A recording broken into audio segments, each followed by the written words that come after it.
ફરી એકવાર ડ્રગ્સ ઝડપાવાનો સિલસિલો સામે આવ્યો છે। અમદાવાદ શહેરની ઘટના કે જ્યાં 1 કરોડની કિંમતનું ડ્રગ્સ ઝડપાયું છે। ક્રાઇમ બ્રાન્ચે એમડી ડ્રગ્સનો જથ્થો ઝડપી લીધો છે। ડ્રગ્સ સાથે 2 આરોપીઓની પણ ધરપકડ કરવામાં આવી છે। પોલીસે આરોપીઓની વધુ પૂછપરછ શરૂ કરી હોવાની માહિતી સામે આવી રહી છે। સૌથી મોટા સમાચાર અમદાવાદ શહેરથી વધુ માહિતી મેળવીશું। નવીન ઝા સંવાદદાતા અમારી સાથે જોડાઈ ચૂક્યા છે। નવીન, ફરી એકવાર અમદાવાદ શહેરમાંથી ડ્રગ્સ પકડવાનો આ સિલસિલો, 1 કરોડ રૂપિયાનું ડ્રગ્સ, 2 આરોપીની પૂછપરછ ચાલુ, વધુ માહિતી શું? 2 કરોડ જે 1 કિલો ડ્રગ જે પકડાયું છે અને 2 આરોપીઓ પકડાયા છે।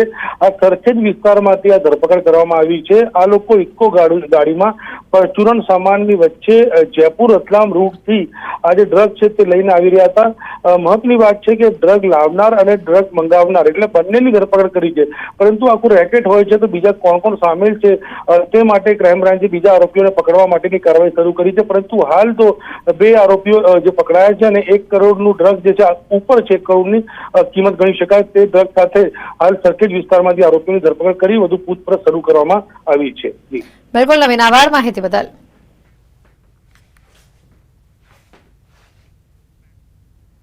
અને હવે વાત કરીશું અંબાલાલની અનરાધાર આગાહીની।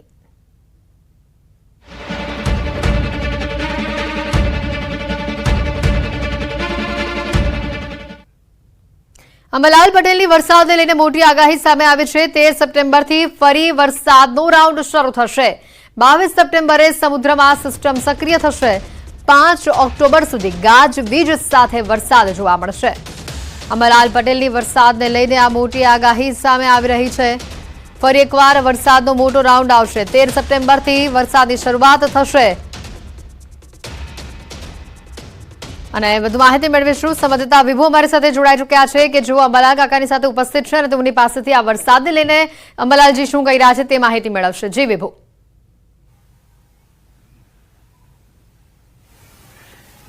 હેતવી, અત્યારે જે રીતે ઉત્તરા ફાલ્ગુની નક્ષત્ર છે તેની આવતીકાલથી શરૂઆત થશે અને ખાસ કરીને ચોમાસામાં નક્ષત્રો ખૂબ જ મહત્વના હોય છે અને વરસતા પણ હોય છે। એક પછી એક સિસ્ટમ બની રહી છે અને તેના કારણે પણ પાછોતરો વરસાદ થવાનું અનુમાન છે। ત્યારે આપણી સાથે છે હવામાન નિષ્ણાંત અંબાલાલ પટેલ। કાકા, ઉત્તરા ફાલ્ગુની નક્ષત્ર આવતીકાલથી શરૂ થશે તો વરસાદની કેટલી શક્યતાઓ?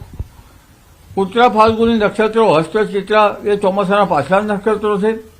ઉત્તરા ફાલ્ગુની નક્ષત્રમાં તારીખ 13 થી 18 સુધીમાં રાજ્યના ભિન્ન ભિન્ન ભાગોમાં વરસાદની શક્યતા છે અને આ વખતે ગરમી પડશે અને ગરમીના કારણે લગભગ સિસ્ટમો બનશે, એટલે તારીખ 13 થી 18માં એક વરસાદની શક્યતા છે। બીજી સિસ્ટમ 17 અને 18 તારીખે બને છે અને પછી સિસ્ટમ લગભગ 22મી સપ્ટેમ્બરે બને છે, ત્યારબાદ 3 ઓક્ટોબરે બને છે, એટલે 17-18મી સિસ્ટમ બનતા પુનઃ વરસાદ આવશે લગભગ 21, 22, 23માં અને ત્યારબાદની સિસ્ટમથી 22, 23, 24, 25માં વરસાદ આવવાની શક્યતા રહે છે। ત્યાર પછી 27 તારીખે હસ્ત નક્ષત્ર બેસે છે, એટલે હસ્ત નક્ષત્રમાં પણ ગાજવીજ સાથે ભિન્ન ભિન્ન ભાગમાં લગભગ થોડો વરસાદ આવવાની શક્યતા રહે છે અને ત્યાર પછી બેસે છે ચિત્રા નક્ષત્ર। ચિત્રા નક્ષત્રમાં 10 થી 13માં બંગાળ ઉપસાગરમાં ચક્રવાત સર્જાવાની શક્યતા રહે છે અને ચિત્રા નક્ષત્રમાં પણ વરસાદ આવવાની શક્યતા રહે છે। જી કાકા, કયા કયા વિસ્તારો છે કે ખાસ કરીને પ્રભાવિત થશે?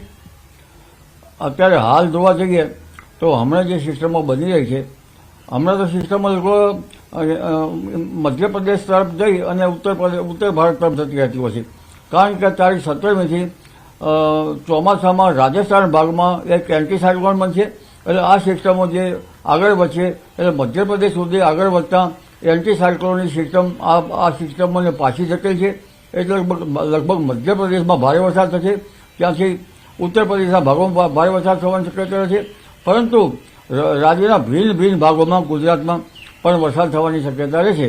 જેમાં પૂર્વ ગુજરાતના ભાગોમાં થોડો વધુ વરસાદ થવાની શક્યતા રહે છે, મધ્ય ગુજરાતના ભાગોમાં વરસાદ થવાની શક્યતા છે, ઉત્તર ગુજરાતના ભાગોમાં વરસાદ ઝાપટા પડવાની શક્યતા છે, બનાસકાંઠાના ભાગોમાં વરસાદ થવાની શક્યતા રહે છે અને બનાસકાંઠાના ભાગોમાં તો હમણાં ભાદરવી પૂનમ પહેલાં પણ કેટલાક ભાગમાં વરસાદી ઝાપટા પડી શકે છે। લગભગ દાંતાના ડુંગરામાં અંબાજીના વિસ્તારમાં પણ ઝાપટા પડી શકવાની શક્યતા રહે છે, એટલે વરસાદ હજુ ગયો નથી, પરંતુ પવનનું જોર વિભુ વધારે છે અને આ વખતે વરસાદી ઝાપટા પડશે એટલે પાક લગભગ નિગલ અવસ્થામાં આવ્યો છે। નિગલ અવસ્થામાં આવેલા પાક જે છે એ પવનની ગતિથી પડી જશે, પાક પડી જવાની શક્યતા રહે છે. અને કસ્મતો પવનનો દોર વધારે રહે છે. પરંતુ આ વરસાદ જ્યારે થતો હોય છે એટલે એ વખતે ઘણીવાર પાક ઉગી જતો હોય છે, ધાન્ય પાક. પણ ઉત્તરા ફાલ્ગુની નક્ષત્રમાં ગરમી પડે છે. ઓતરા ચિત્રના તાપથી એવું કહેવાય છે ખીરજી બાવા બની ગયા. અને એવું કહેવાય છે કે જો વર્ષે ઉતરા તો ધાન નખાર ઉતરા, એટલે ઉત્તરા નક્ષત્રમાં વરસાદનું પાણી સારું ગણાય છે અને આ નક્ષત્રમાં વરસાદ થવાનો જ છે. એટલે જ્યાં કૃષિ પાકો ઊભા છે ત્યાં પાકોની સ્થિતિ સારી થશે, પણ નિગલ અવસ્થાવાળા પાકોને નુકસાન થઈ શકે છે. તો કહેવાય છે કે 27 તારીખથી હસ્ત નક્ષત્ર એટલે કે હાથીઓ બેસશે અને આ હાથીઓ પણ વરસતો હોય છે, તો ખાસ કરીને નવરાત્રીનો પણ સમય છે એ દરમિયાન, તો શું સ્થિતિ રહેશે? હાથીઓ એ ચોમાસાનું પાછલા નક્ષત્રો છે લગભગ. આ વખતે ભૂલ પવન પાછો વળતો હોય છે, પરંતુ ચોખ્ખો ભૂલ જ્યાં સુધી ન પાછો વળે ત્યાં સુધી ચોમાસાની વિદાય ગરમી નહીં, એ પરંપરાગત જ્ઞાન પ્રમાણે. અને આ જે છે સપ્ટેમ્બરની આખર તારીખમાં હોય છે. ભૂલ પવન આવશે, ભૂલના લહેરા આવશે, વરસાદ આવશે, પણ તારીખ 27 સપ્ટેમ્બરથી 5મી ઓક્ટોબર વચ્ચે ગાજવી સાથે વરસાદ થવાના કેટલા ભાગમાં શક્યતા રહેશે અને 5મી ઓક્ટોબર આસપાસ સાગર કાંઠે પવનનું જોર વધારે રહેશે. ત્યારબાદ 10મી ઓક્ટોબર ચિત્રા બેસે છે. 10 થી 13 ઓક્ટોબર વચ્ચે વરસાદ તો થશે, પણ બંગાળ ઉપસાગરમાં ચક્રવાત સર્જવાની શક્યતા રહેશે અને ત્યાર પછી લગભગ ચક્રવાતોનો મરજાર શરૂ થવાની શક્યતા રહેશે. શરદ પૂર્ણિમાની રાત્રે ચંદ્ર તો શ્યામ વાદળોમાં ઢંકાયેલો હશે આખી રાત, તો પણ સાગરમાં હલચલ જોવા મળશે. એટલે વરસાદ જે છે પાછોતર વરસાદ પણ થશે અને જેના કારણે આપણે કહ્યું એમ નવરાત્રિના ભિન્ન ભાગોમાં અસર થઈ શકે છે. ચિત્રા નક્ષત્રમાં થોડુંક વરસાદી ઝાપટા વધારે રહી શકે છે, એટલે ક્યાંક ત્યાંની પણ અસર થવાની સંભાવના રહેશે. જી, તો કાકા નવરાત્રીનો જે સમય હોય છે અને ચોમાસું પાક પણ નીકળવાની તૈયારીમાં હોય છે, તો નુકસાન થશે? પાછોતર વરસાદ જે છે એ જે કૃષિ પાકો નિગલ અવસ્થામાં ના હોય તેને ફાયદો કરે. ધારો કે જુવાર છે એ કેટલીક એમાં દૂધનો દાણો ન ચડ્યો હોય તો એ સારી થાય. અન્ય પાકો ઘાસચારાના પાકો જે છે એ સારા થાય, પણ પવનના જોરના કારણે જે ઊભા પાકો જે છે એ ધાન્ય પાકો અથવા તો આંબાની કલમો એ પડી જવાની શક્યતા રહેતી હોય છે. એટલે બાગાયતી પાકોને નુકસાન થવાની શક્યતા રહેતી હોય છે, ઊભા કૃષિ પાકોને નુકસાન થવાની શક્યતા રહેતી હોય છે. અને ખેતરમાં પડેલા પાથરાઓ જે છે એ વરસાદ થાય અને ગરમી વિષમ હવામાનની વિપરીત અસરના કારણે ખેતરમાં પડેલા પાથરાઓમાં ઝેરી જીવજંતુઓ પડતા હોય છે.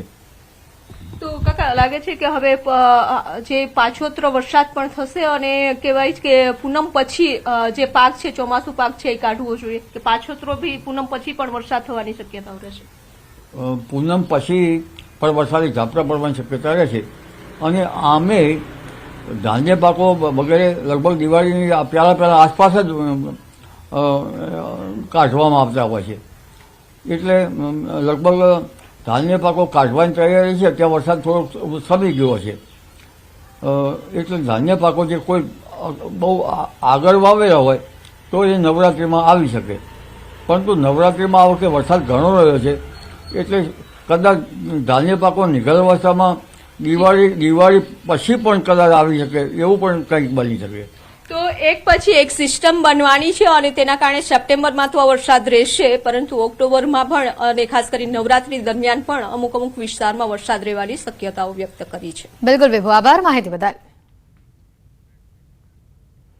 સુરત જિલ્લામાં ફરી એકવાર વરસાદી માહોલ જામેલો જોવા મળી રહ્યો છે. પલસાણા પંથકમાં વરસાદી માહોલ જોવા મળી રહ્યો છે. કડોદરા, ચલથાણ, કરણ સહિતના ગામડાઓમાં વરસાદ જોવા મળી રહ્યું છે. કાળા ડિબાંગ વાદળો સાથે વરસાદ હાલ આ વિસ્તારોમાં જોવા મળી રહ્યું છે. 2 દિવસના વિરામ બાદ ફરી એકવાર મેઘરાજાની સવારી આ વિસ્તારમાં આવી પહોંચી છે.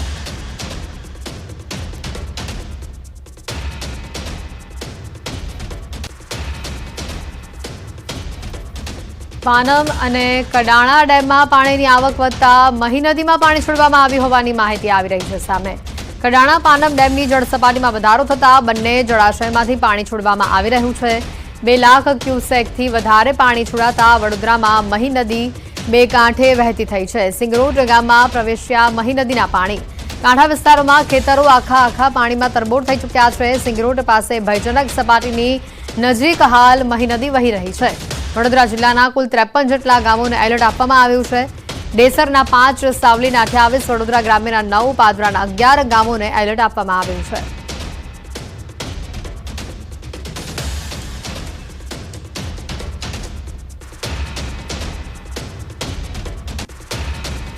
તો આ સાથે જ સરદાર સરોવર ડેમની સપાટીમાં પણ વધારો થયેલો જોવા મળી રહ્યો છે. નર્મદા ડેમની સપાટી 135.67 મીટર પર પહોંચી ચૂકી છે. ફરી નર્મદા ડેમના 15 દરવાજા 1.9 મીટર સુધીના ખોલવામાં આવ્યા છે. ઉપરવાસથી પાણીની આવક થતા સપાટી વધી છે. વડોદરા, ભરૂચ અને નર્મદાના 42 ગામોને એલર્ટ આપવામાં આવ્યું છે.